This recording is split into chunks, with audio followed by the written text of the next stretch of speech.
ఇరాక్కే సరిపోయింది అని అన్ని రద్దునాలు పెట్టాల్సి వచ్చింది.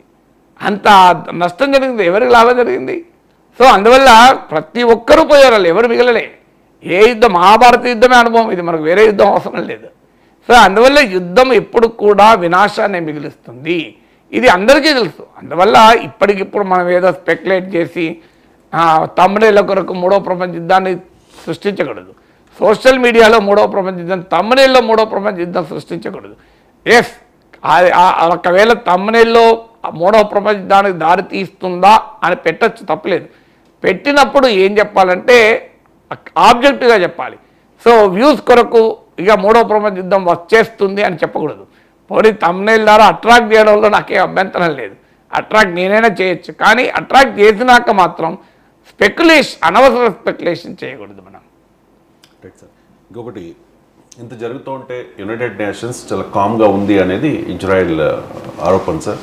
So United nation's chief Guterres మీద కూడా తమ దేశంలోకి ప్రవేశించకుండా నిషేధం విధిస్తున్నట్లు ఇజ్రాయెల్ ప్రకటించింది. మరి ఐక్యరాజ్య సమితి ఎందుకు సైలెంట్గా ఉన్నట్టు? ఐక్యరాజ్యం ఏం చేస్తుంది? ఐక్యరాజ్య సమితి అంటే ఏంటి? యునైటెడ్ నేషన్స్ ఏంటి ఏంటండి చాలామంది తెలియదు. యునైటెడ్ నేషన్స్ అంటే ఏంటి? అదో దేశమా? మరి యునైటెడ్ నేషన్స్ అంటే ప్రపంచ దేశాలందరితో కలిపి కూటమి, అందరు ఇంటేనే కదా. అంతే, సైలెంట్గానే ఉండాలి. ఏం చేస్తుంది? పవర్ బ్యాలెన్స్ డిఫరెంట్గా ఉన్నప్పుడు ఏం చేస్తారు?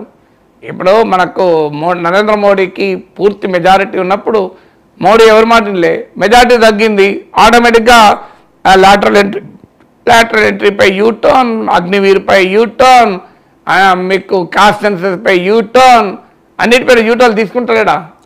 అందువల్ల ఎప్పుడు కూడా ప్రపంచంలో ఉన్న బలాబలాలని యునైటెడ్ నేషన్స్ రిఫ్లెక్ట్ చేస్తుంది. టెన్నిసన్ అనే కవి అంటాడు, United nations is the parliament of nations, federation of man అంటాడు. అంటే దేశాల పార్లమెంటుగా మానవుల సమాఖ్యగా ఉండాలని. ఎక్కడున్నది ఇది?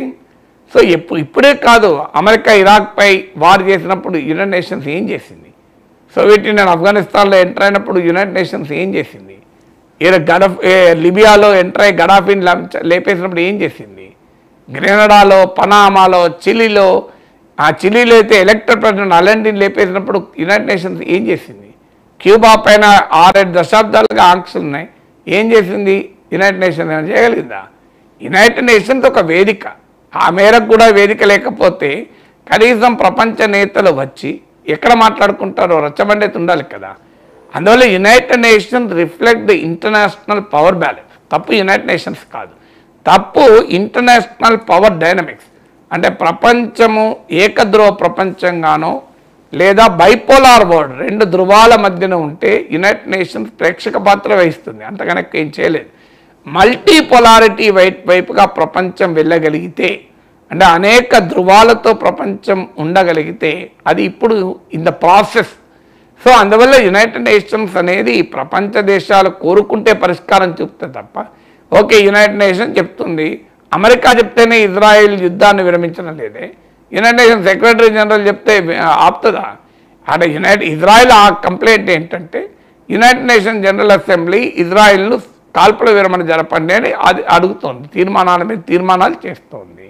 అది ఇజ్రాయెల్కి నచ్చడం లేదు. ఇజ్రాయెల్కి నచ్చేది ఏంటంటే ఇరాన్పై యుద్ధం చేయండి అని యుఎన్ ఆదేశిస్తే ఇజ్రాయెల్ నచ్చుతుంది.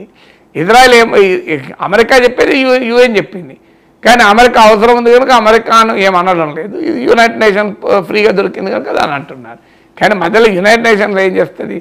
అమెరికా చెప్తేనే ఇజ్రాయెల్ వినకపోతే యునైటెడ్ నేషన్ చెప్తే వింటుందా? యునైటెడ్ నేషన్ చెప్తే ఎవరింటారు? ఇప్పుడు ఎవరిన్నారు?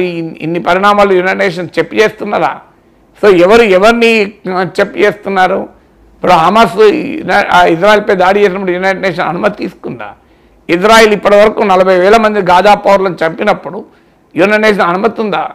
హిజ్బుల్లా లెబనాన్లోని గ్రౌండ్ ఇన్వేషన్, అంటే దేశ సావర్నిటీని కూడా లెక్క చేయకుండా లెబనాన్ భూభాగంలోకి ఇజ్రాయెల్ ఎంటర్ అయింది. ఇప్పుడు యునైటెడ్ నేషన్కి చెప్పి ఎంటర్ అయిందా? సో టెహరాన్లో ఇస్మాయిల్ హనియే అంటే ఒక దేశం లోపలికి వెళ్ళి అటాక్ చేసి చంపేసింది, దానికి ఇజ్రాయెల్ అనుమతి ఉందా? యునైటెడ్ నేషన్ అనుమతి ఉందా?